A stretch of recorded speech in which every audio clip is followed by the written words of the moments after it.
terrain ale kɔni bɛna bila Kayi Bamakɔ sira kan ala tɛmɛ Menagaka olu kɔni kɔnɔ gannen don ka sababu kɛ ko Niger y'a ka frontière kɔni datugu Mali kɔni na dire a yirala ka fɔ ko banbagati wale dɔ tara ka ɲɛsin ye finitigiw ma o dagayɔrɔ la ni polisikɛ kelen kɔni bɛ yen nɔ ni ale kɔni fatura Gabriel Touré la a yirala ka fɔ ko fɔnkɔɲɔgɔnya dɔ kɔni bɛ yen syndicat ni ɲɔgɔn cɛ ka sababu kɛ u ka baarabila kɔni an balimaw aw bisimila ye an ka bidon kibaru kɛnɛ kan an bɛna ni kibaru ninnu kɔni walawalaw ye kibara fɔlɔ o de ye ka fɔ ko terrain ko Mali la ale kɔni baaraw bɛna daminɛ a tɛmɛ kibara fɔlɔ o de ye ka yira ka fɔ ko terrain kɔni ale baaraw bɛna daminɛ an ka jamana kɔnɔ don nata wa ala wagati tɛ janya kosɛbɛ sabula alamisa tɛmɛnen n'o kun ye marisi kalo tile 9 ye Mali ministre min sigilen bɛ transport kɔni kunna ale kɔni wulila ka terrain kɔni sifilɛ Kayi ale ni Bamakɔ kɔni cɛ ayiwa ni ministre in kɔni ka taama sen fɛ ko u kɔni wulila Bamakɔ yan k'u kun ɲɛsin Kayi kan ka bɔ ni terrain sira bɛɛ lajɛlen ye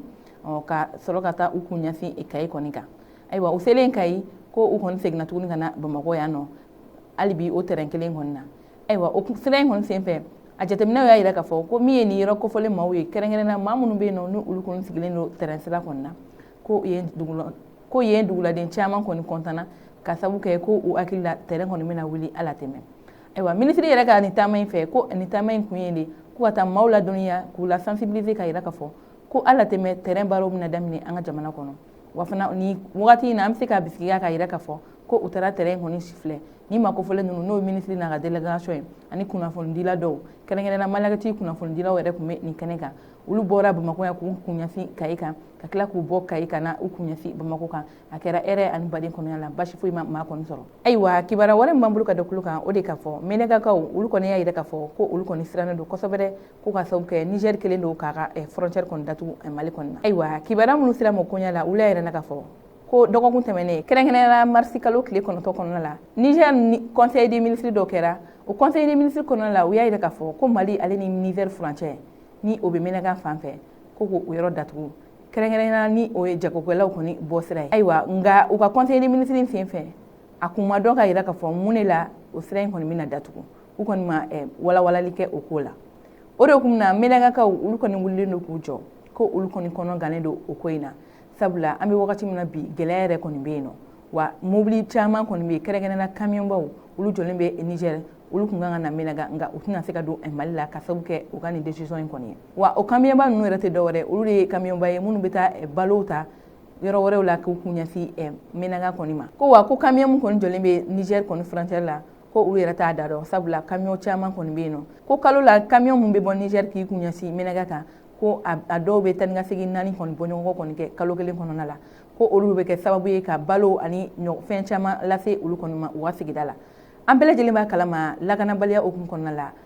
sira min bɛ bɔ Menaga ka na fo Bamakɔ o sira kɔni caman kɔni lakanabaliya kɔni bɛ yen o de hukumu na Gawo ale la lamɛn maa caman bɛ yen nɔ olu kɔni bɛ taa Niger fɛ walasa u bɛ se k'u kun ɲɛsin Bamakɔ kan cogoya min na wa u ka balo ani u ka fɛn caman bɛ bɔ yɔrɔ wɛrɛ la ka don o sira kelen de fɛ ko n'a fɔra ko nin décision in taara ka yira ka fɔ ko k'o sira in kɔni datugu wa a dayɛlɛni don yɛrɛ fana ma fu u ye wa ɲɛfɔli fana ma k'u ye k'o ye kɔnɔlagan ko ye ka ɲɛsin olu ma ko kɛrɛnkɛrɛnna an bɛna don min ye sunkalo yɛrɛ kɔnɔ ye ko an bɛna don o la wa balow kɔni bɛ yen o nafa caman kɔni bɛ olu ye o wagati de la ko a ko bɛna kɛ kɔlɔlɔ ye ko ka ɲɛsin olu ma o de to olu kɔni wulilen don k'u jɔ ka welewele bila min ye jamana gouvernement ye u ka fɛɛrɛ kɛ walasa olu bɛ se u ka balo sɔrɔ nɔgɔya la cogoya min na ayiwa o tɛmɛnen ka bɔ yen lakanabaliya hukumu kɔnɔna la an b'a kun ɲɛsin Dire mara kan ni ale yɛrɛ bɛ Tombouctou région kɔni fɛ ayiwa kunnafoniw y'a yira na k'a fɔ ko min ye Dire kɔni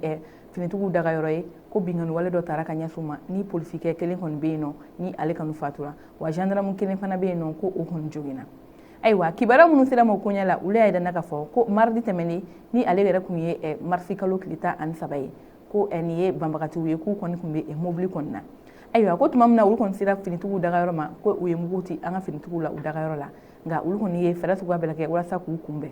nka ni banbagati ninnu olu kɔni bolila nka min y'an ka finitigiw fanfɛla ye a yirala k'a fɔ ko polisi kelen kɔni bɛ yen nɔ ale kɔni fatura nka gendarme fana kelen bɛ yen nɔ ko o kɔni joginna ni ale yɛrɛ taara kɛnɛyaso kɔni na nin donko fɔlɔ ye ko o kun ye Direkaw kɔni kun ka sugu ye nka nin waleya in kɛra sababu ye ni sugu yɛrɛ kɔni ma sigi ko sabula tarata o tarata Dire sugu kɔni bɛ sigi nka ni banbagati ninnu kɔni ka wale kɔni kɔnɔna la nin donko fɔlɔ ye ni ale kun ye marisi kalo tile 13 ye sugu yɛrɛ ma se ka sigi nka an ka finitigiw kɔni bɛ sɛgɛsɛgɛli la ka ni makofɔlen ninnu kɔni nɔ minɛ polisi min kɔni bɛ yen ni ale kɔni fatura ale jɛnaja yɛrɛ kɔni kɛra kunun ni yɔrɔ kofɔlen in na an bɛ dugawu de kɛ ala ka badabana dali kɔni nɔgɔya ye ali bi lagana baliya koni okum konna la ay daga fo ay kunu ko emi segu dugu konna ay kala ngena déjà arrondissement no e polisu wa daga ro doy ko ba magatu kon tara ka ba magati wale kon nyasi iye mogo koni ma nga mi finitugu koni ga jijay anu ka chesri ko ulu koni wulla kani ba magati wale koni kumbe ulu ka wale yin koni fi ay daga fo ko emi ba magati nune ko sera ka makeli koni mine kibara folo munu sera ma oye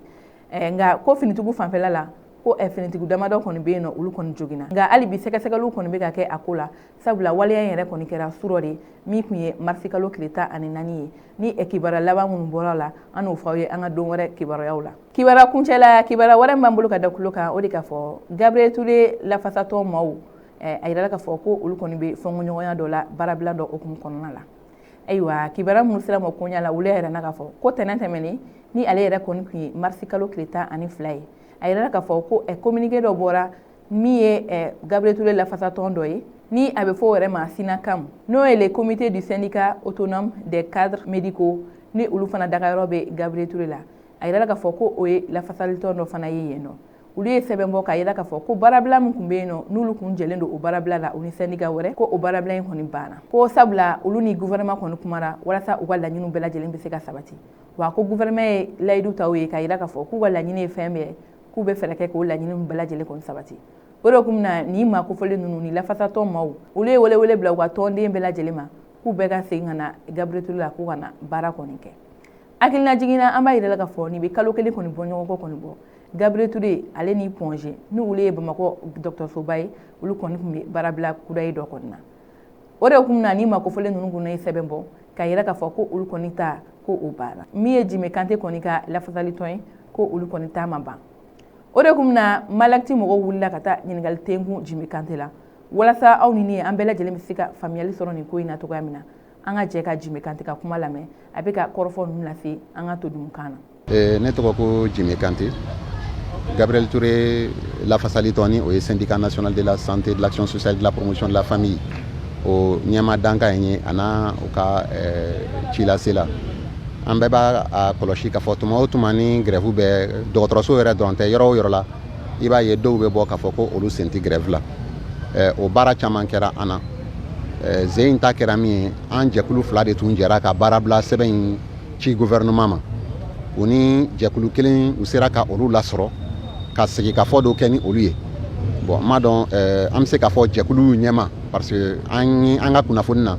sɛbɛn min kan ka jɛkulu wele a cira a ɲɛma tɔgɔ de la donc a ma ci jɛkulu yɛrɛ ma donc ale n'u sera ka sigi ka kuma nka o bɛɛ n'a ta jɛkulu yɛrɛ bɛɛ lajɛlen tɔgɔya la ale y'a ŋaniya k'ale bi i sen bɔ grève la o ye ale ye anw kɔni i n'a fɔ n ye comité min tɔgɔ fɔ sisan ni o secrétaire général ye le camarade Lonzeni Bengali n'o ye syndicat national de la santé de l'action sociale de la promotion de la famille ye syndicat majoritaire an kɔni ka grève bɛ ka continuer. Bon maintenant i n'a fɔ yɛrɛ y'a kɔlɔsi cogo min na bi baarakɛlaw bɛɛ lajɛlen tora u ka so i n'a fɔ a daminɛ u tora u ka so cogoya min na donc grève bɛ sen na mun y'a fɔ k'a fɔ ko grève wulila olu de niyɔrɔ banna a la bi mais bon anw kɔni an bɛ continuer a fɛ f'an ka ɲinifɛnw ka sabati an bɛ jama hakili lasigi i b'a dɔn ko ni banque baarakɛla taara grève la wariko gɛlɛya bɛ na ni chauffeur kɛ ko k'a bɛ taa grève la a bɛ mobili de jɔ ni dɔgɔtɔrɔ ko k'a bɛ taa grève la a bɛ furakɛli jɔ mais dɔgɔtɔrɔ ta ni chauffeur kɛ ta tɛ kelen ye parce que a bɛ wajibiya dɔgɔtɔrɔ kan a ka service minimum assuré urgence bɛ baara kɛ kɔrɔlen i n'a fɔ a bɛ baara kɛ cogoya min na foyi tɛ bɔ baara volume na urgence la i n'a fɔ urgence pédiatrique i n'a fɔ réanimation i n'a fɔ musow ka jiginniyɔrɔw ninnu foyi tɛ bɔ ninnu ka baaraw la n'i nana dɔgɔtɔrɔso kɔnɔ i b'a ye a bɛ kɛ i n'a fɔ dimanche donyaw fɛ baara bɛ kɛ cogo min na équipe de garde à tous les niveaux i tɛ service kelen ye k'a fɔ ko mɔgɔ dɔ tɛ sɔrɔ yen ko gardikɛla tɛ sɔrɔ yen donc olu kɔni ye kumaw ye peut-être que degun bɛ grève la dɔw ka opération programmée don olu bɛ bɔ a ma minnu bɛ wuli k'a fɔ n kunkolo bɛ n dimi n sen bɛ n dimi n nana n ka furakɛli la n nana n ka rendez-vous la olu kɔni si tɛ sɔrɔ mais k'a fɔ ko gɛlɛn binna mɔgɔ kan k'i accident kɛ walima k'a fɔ ko muso kɔnɔma dɔ ka tin wulila walima jikalan bɔnna dɔ kan k'i nana dɔgɔtɔrɔso la k'i ma furakɛ olu kɔni ye kumaw de ye walasa ka se ka tɔgɔ tiɲɛ lase dɔgɔtɔrɔw ma mais an yɛrɛ jan bɛ o la kosɛbɛ kosɛbɛ an yɛrɛ bɛna diɲɛ don o don ka na vérifier k'a lajɛ ni service minimum bɛ ka kɛ a kɛcogo la wa an bɛ jama hakili sigi k'a fɔ a bɛ ka kɛ a kɛcogo la illimité 3e semaine de ye nin an ye a daminɛ février kalo tile 27 donc an donna a 3e semaine de la tan mais grève yɛrɛ bɛɛ lajɛlen daminɛna kabini février kalo tile 8 donc o b'a yira k'a fɔ ko an bɛ ɲini kana dɔgɔkun 5 ɲɔgɔnna sɔrɔ sisan an bɛ grève in na population k'a faamu k'a fɔ ko anw bɛ ka min ɲini bi ni a sabatira anw bɛ dɔɔnin de sɔrɔ a la mais a fanba o ye population ye parce que n'i ye baarakɛminɛn di dɔgɔtɔrɔ ma a tɛ taa ka denbaya furakɛ a dabɔkun ye a ka se ka jama de jigi sigi ni a ye n'i ko k'a fɔ ko ka banabagatɔ kunbɛncogo ɲuman na walima ka dayɔrɔ ɲuman di banabagatɔ ma ka baarakɛminɛn di dɔgɔtɔrɔ ma walima ka dɔgɔtɔrɔ bila a ka hakɛ kɔnɔ walasa a hakili ka sigi k'a to opéreli la a hakili ka sigi k'a to furakɛli la je pense que population de bɛ a nafa sɔrɔ donc anw bɛ population ka laɲini de la dɔgɔtɔrɔso saniya anw b'a kɔnɔ mais population fana bɛ a kɔnɔna na donc population ka an faamu mais surtout que n ka welewelekan a fanba bɛ ɲɛsin autorités ma anw ti jinɛya an ti wɔkulɔ an ti fasodenjugu ye an bɛ an ka hakɛnin dɔw de nɔfɛ wa olu yɛrɛ sɔnna a ma k'a fɔ ko an n'a ka kan donc an bolo de ɲini an ka bila minɛnw kɔnɔ an ka laɲini foyi tɛ i b'a ye min na k'a fɔ k'an ko ka dɔrɔmɛ kisɛ 1 fara an ka sarawariw kan an ko baarakɛminɛn an ko ka an ka hakɛw segin an ma an ko k'a fɔ ko ka sariyaw labato an ko k'a fɔ ko ka mɔgɔw bɛɛ lajɛlen minɛ cogo kelen na dɔgɔtɔrɔso in kɔnɔ jamana ka lafiya kama. Ayiwa an balima Maliactu filɛbagaw ni ne kun ye an ka bi don kibaru ye k'a da aw tulo kan an ka foli b'aw ye kabini aw sigiyɔrɔ la aw k'an bɛn an ka don kibaru